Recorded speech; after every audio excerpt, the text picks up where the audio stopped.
notre Dieu a vraiment beaucoup d'humour. Voilà qu'on lui demande ce qu'il faut faire. Et lui, de façon très discrète, va nous dire qui son Père est, à travers lui, son Verbe incarné. Évidemment, dans un deuxième temps, nous sommes invités à l'imiter. C'est le sens de la fin de la parabole. Va et toi aussi fais de même. Mais c'est en deuxième lieu.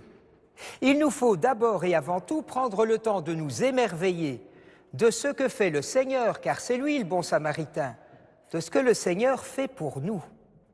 Nous qui sommes souvent au bord de la route, dépouillés, roués de coups, à moitié morts.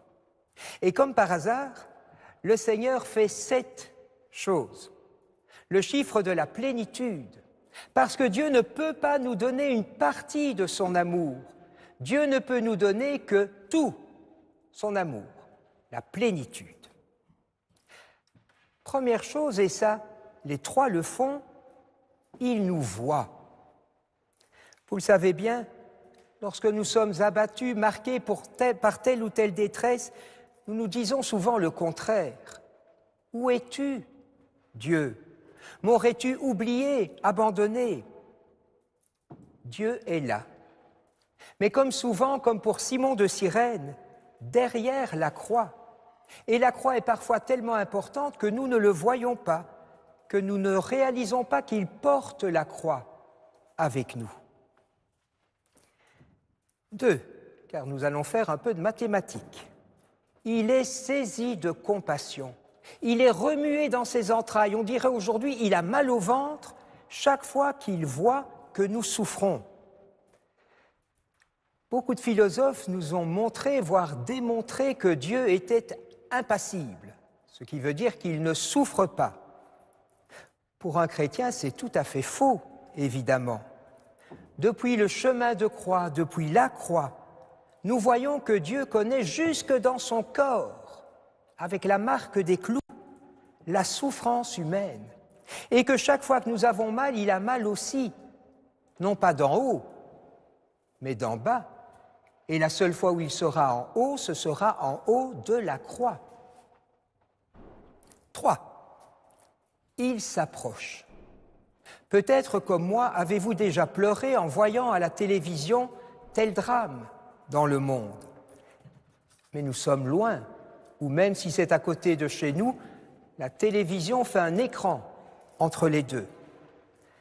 Dieu s'est tellement fait proche de nous qu'il a quitté sa maison pour, comme dira Saint Jean dans son prologue, faire du camping, planter sa tente parmi nous. 4. Il panse nos plaies en y versant de l'huile et du vin. Les premiers évêques de l'Église, ceux qu'on appelait les pères de l'Église, ont vu dans l'huile sainte et dans le vin celui qui sera bientôt sur l'autel. Le Seigneur soulage les souffrances aujourd'hui par les sacrements. Et il est aussi présent par les sacrements qu'il ne l'était sur la route de Jérusalem à Jéricho. 5. On avance. Il nous charge sur sa propre monture. C'est quoi la monture du Seigneur? Un chameau? Un beau cheval? Non, c'est un âne, rappelez-vous. Celui qui le conduira à la ville sainte où il va vivre sa passion et sa résurrection. Si nous laissons le Seigneur nous mettre sur l'âne avec lui, comme lui, nous allons vivre le dimanche des rameaux, comme lui, nous allons vivre le vendredi saint, mais avec lui aussi, nous allons sortir du tombeau lorsque la pierre sera roulée. On est presque au bout. 6. Il nous conduit dans une auberge et il prend soin de nous. Les lecteurs comprennent directement que l'auberge, c'est l'auberge d'Emmaüs, c'est l'Église. Vous vous souvenez, notre pape François qui parlait toujours de l'Église comme d'un hôpital de campagne. Et ici, nous avons eu de grandes batailles en 14-18. On sait ce que c'est. Je vous redis ce que le pape écrivait.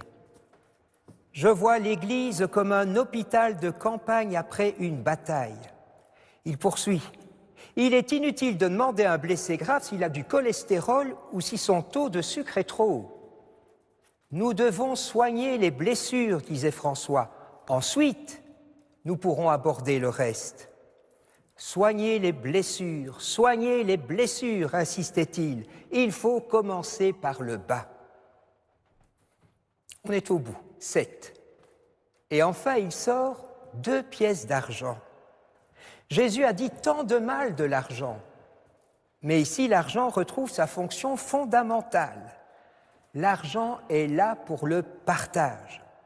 De la même manière qu'on dit souvent que nous empruntons la terre à nos enfants, on peut dire que nous empruntons notre argent à ceux qui n'en ont pas. Mes amis, pour les Juifs, vous le savez, où pouvait-on rencontrer Dieu?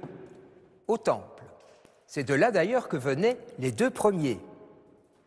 Mais si vous travaillez au temple et que vous touchez quelqu'un qui est ensanglanté, vous devenez impur. Et donc c'est fini, plus moyen de travailler au temple. Et donc, plus moyen de rencontrer Dieu.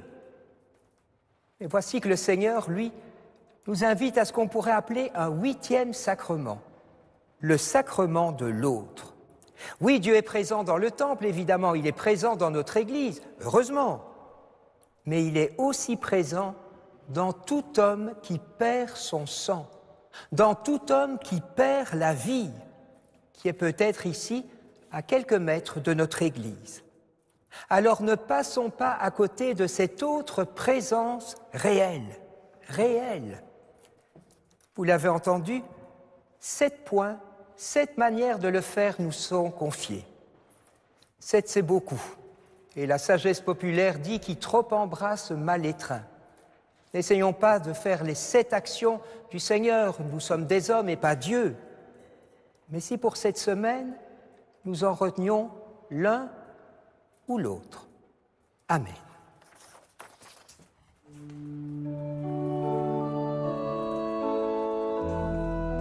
Si vous désirez recevoir le texte de l'homélie du chanoine Anosset, pour la Belgique, vous pouvez écrire au service des messes télévisées rue de la Linière 14 à 1060 Bruxelles, envoyer un mail ou la télécharger sur le site de Catebel.